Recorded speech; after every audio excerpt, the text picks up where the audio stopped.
आपका स्वागत है दोस्तों एक बार फिर मेरे चैनल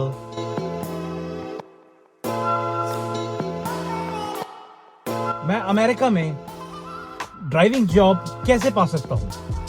उबर में एक महीने की कमाई कितनी है, क्या मैं उबर रेंट की गाड़ी से कर सकता हूं, गाड़ी किसकी होगी, पेट्रोल किसका होगा, खर्चे क्या होंगे, उबर के लिए काम करना फायदेमंद है या नहीं।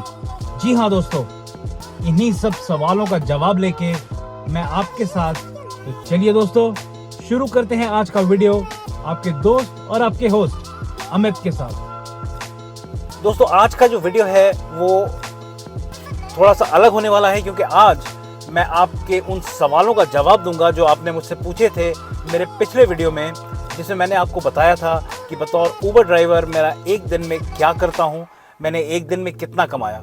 तो चलिए दोस्तों लेते हैं पहला सवाल, जहां पे ये मुझसे पूछ रहे हैं how can I get driver jobs in USA, मतलब कि ये अमेरिका में ड्राइवर जॉब कैसे ले सकते हैं।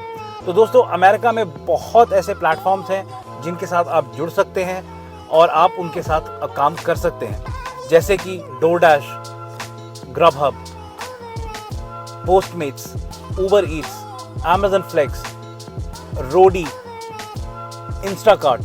तो ये अलग अलग तरह के प्लेटफॉर्म्स हैं जो यहाँ पे काम करते हैं और आप इनको ज्वाइन कर सकते हैं। मैं डिटेल में इसके नहीं जाऊँगा क्योंकि आज का जो मेरा वीडियो है वो उबर के ऊपर में है। अगर आपको कुछ और क्लैरिफिकेशन चाहिए तो आप मेरे को दोबारा कमेंट में लिख सकते हैं, मेरे को ईमेल कर सकते हैं, मैं आपका जवाब ज़रूर दूंगा। तो चलिए दोस्तों बढ़ते हैं अपने अगले सवाल पर। तो गजेंद्र सिंह जी ने मुझसे पूछा है मंथली इनकम क्या है, गाड़ी रेंट पे कितने में मिलेगी और पेट्रोल कितना और किसका होगा और क्या क्या खर्चे हैं, डिटेल में वीडियो बनाएं। गजेंद्र जी आपके सवालों का जवाब देने के लिए मैं सबसे पहले आपके साथ शेयर करूंगा अपने मोबाइल की स्क्रीन, जिसमें मैं आपको अपना उबर का ऐप जो है वो आपके साथ में शेयर करूंगा और आपको मैं दिखाऊंगा कि पिछले हफ्ते में यानी जून 13 से लेकर के जून 19 2022 को मैंने कितना घंटा उबर पे काम किया, मैंने कितने पैसे कमाए। तो चलिए दोस्तों पहले उन आंकड़ों को देखते हैं, फिर मैं इन आंकड़ों का विश्लेषण आपके साथ करूंगा उससे अगली प्रेजेंटेशन में। तो चलिए दोस्तों मैंने अपना स्क्रीन रिकॉर्डिंग ऑन कर दिया है।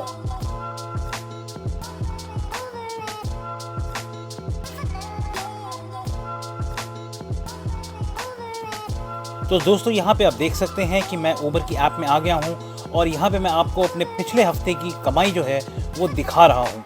दोस्तों ये आंकड़े आपको दिखाने का मकसद ये है कि मैं आपको दिखा सकूँ इन आंकड़ों को, क्योंकि मेरा आने वाला प्रेजेंटेशन जो है वो इन्हीं आंकड़ों के ऊपर निर्धारित है। और यहाँ पे आप देख सकते हैं कि गुजरे हफ्ते में मैंने $1,339.91 बनाए और मैं कुल मिला के 38 घंटे और 57 मिनट ऑनलाइन था। दोस्तों यहाँ पे आप मेरी जो डेली की इनकम है वो आप देख सकते हैं।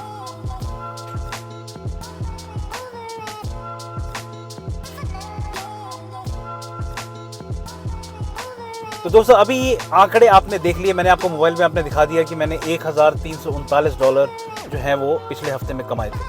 अब मैं आपको थोड़ा सा इन नंबर्स का, इन आंकड़ों का विश्लेषण करके बताता हूं ताकि आप समझ सकें कि आपका जो इनकम है वो कितनी है और आपके खर्चे जो हैं वो कितने हैं और कैसे हैं। तो चलिए दोस्तों देखिए इस प्रेजेंटेशन को। तो दोस्तों यहाँ पे आप देख सकते हैं कि जो मेरी टोटल अर्निंग्स है, जब आप उसको डिवाइड करेंगे टोटल ऑनलाइन आवर्स के साथ तो आपको अर्निंग्स पर आवर मिल जाएगी। तो इसी तरह से आप देख सकते हैं कि मैंने आपको पूरे हफ्ते का ब्रेकअप दे दिया है। तो दोस्तों आप जब टोटल में जाएंगे तो आप देख सकते हैं कि मेरी जो टोटल अर्निंग पर आवर थी हफ्ते की वो थी $34.74। तो और दोस्तों उसके नीचे जो आप देख सकते हैं net earning after expenses with mortgage car, इसका मतलब है अगर आप अपनी गाड़ी यूज़ करते हैं तो आपके खर्चे कितने होते हैं। उसके नीचे है अगर आप रेंटल कार लेते हैं उबर से तो उसमें आपके खर्चे कितने होते हैं, उसका मैंने तफसील से आपको बता दिया है। अब यहाँ पे आप एक मेरे को सवाल ज़रूर कर सकते हैं कि मेरे जो एक्सपेंसेस पर डे हैं वो इतना ऊपर नीचे क्यों हो रहे हैं। तो दोस्तों उसका जवाब ये है कि जब आपकी कमाई घंटों के हिसाब से होती है तो आपके खर्चे जो हैं वो भी घंटों के हिसाब से ही होते हैं। मतलब आप जितनी देर काम करते हैं उतनी ही देर आपकी कमाई होती है और उतनी ही देर आपके खर्चे होते हैं। अमेरिका में 60 घंटे काम करना एक बहुत ही मामूली सी बात है। तो आप देख सकते हैं कि अगर आप 60 घंटा ऊबर पे काम करते हैं तो आप कितना पैसा कमा सकते हैं।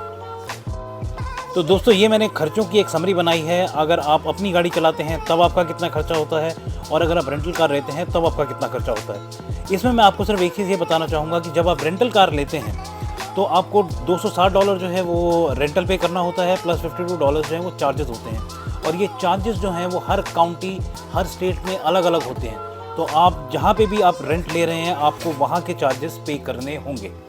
और जब आप रेंटल लेते हैं तो आपको ना तो इंश्योरेंस पे करनी होती है और ना ही आपको उस पे ऊपर मेंटेनेंस पे करना होता है, क्योंकि वो दोनों चीज़ें रेंटल कंपनी टेक केयर करती है। यहाँ पे आप दोस्तों देख सकते हैं कि मैंने अपना फ्यूल चार्ज कैसे कैलकुलेट किया। तो दोस्तों उम्मीद करता हूँ कि आपने ये प्रेजेंटेशन पूरी देखी है, आपको ये प्रेजेंटेशन जो है वो समझ में आई होगी। अगर आपके कोई सवाल हैं तो आप कमेंट सेक्शन में पूछ सकते हैं, मैं आपके सवालों का जवाब ज़रूर दूंगा।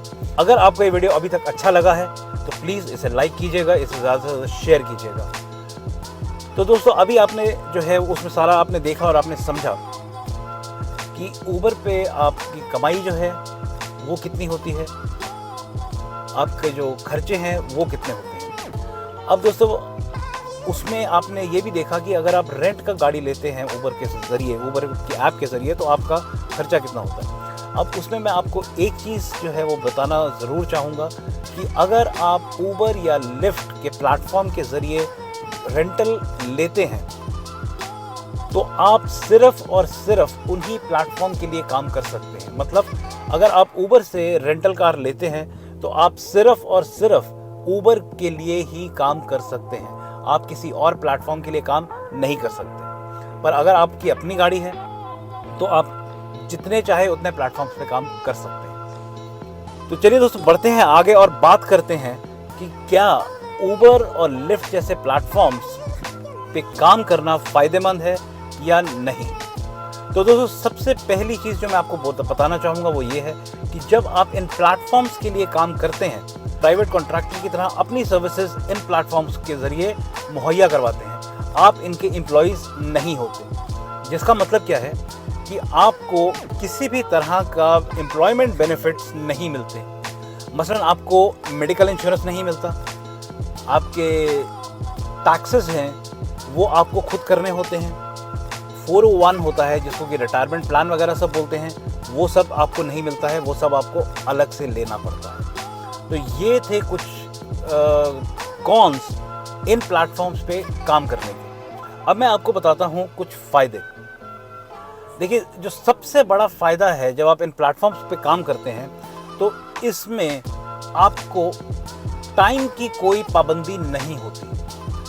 आप जितने घंटे चाहें आप उतने घंटे काम कर सकते हैं, आपको कोई पाबंदी नहीं होती। तो मतलब कहने का ये है कि बड़ी जाहिर सी बात है, आप जितने ज़्यादा घंटे आप लगाएंगे आप उतने ज़्यादा आप पैसे कमाएंगे। तो वो एक जो सबसे बड़ा पॉजिटिव पॉइंट है या सबसे बड़ा जो आपको फ़ायदेमंद चीज़ है या बेनिफिट है एज अ प्राइवेट कॉन्ट्रैक्टर काम करने का, वो ये है कि आपके ऊपर किसी तरह की कोई बंदिश नहीं होती। आप जब चाहें तब काम कर सकते हैं, आपके कोई बॉस नहीं है, आपको किसी को रिपोर्ट नहीं देना है और आप जितने घंटे चाहें आप उतना घंटा काम कर सकते हैं। तो उम्मीद करूंगा दोस्तों आपको ये वीडियो अभी तक पसंद आया है और अगर आपको ये वीडियो अच्छा लगा तो इसे ज़्यादा से ज़्यादा शेयर कीजिए, लाइक कीजिए, मेरे चैनल को सब्सक्राइब कीजिए। अगर आप इस वीडियो को पहली बार देख रहे हैं या आपने इस चैनल को सब्सक्राइब नहीं किया है तो प्लीज़ सब्सक्राइब कर लीजिए। और दोस्तों एक चीज़ यहाँ पे मैं आपको ज़रूर कहना चाहूँगा कि मैं आपको कतई ये नहीं कह रहा हूँ कि आपको रेगुलर जॉब नहीं करना चाहिए या आप अपना रेगुलर जॉब छोड़ के जो है आप इन प्लेटफॉर्म्स पे आ जाएंगे। मेरा ऐसा कुछ कहने का मकसद बिल्कुल नहीं है। उम्मीद करूँगा दोस्तों आपको मेरा आज का ये वीडियो अच्छा लगा और अगर आपको ये वीडियो अच्छा लगा तो इसे ज़रूर लाइक कीजिएगा, ज़्यादा से ज़्यादा शेयर कीजिएगा, मेरे चैनल को सब्सक्राइब कीजिएगा ताकि आपको मेरे अगले वीडियो का नोटिफिकेशन मिल जाए। तो चलिए दोस्तों अब वक्त हो गया है आपसे अलविदा लेने का। फिर मुलाकात होगी किसी और दिन किसी और मुद्दे पे। तब तक के लिए टेक केयर, गॉड ब्लेस।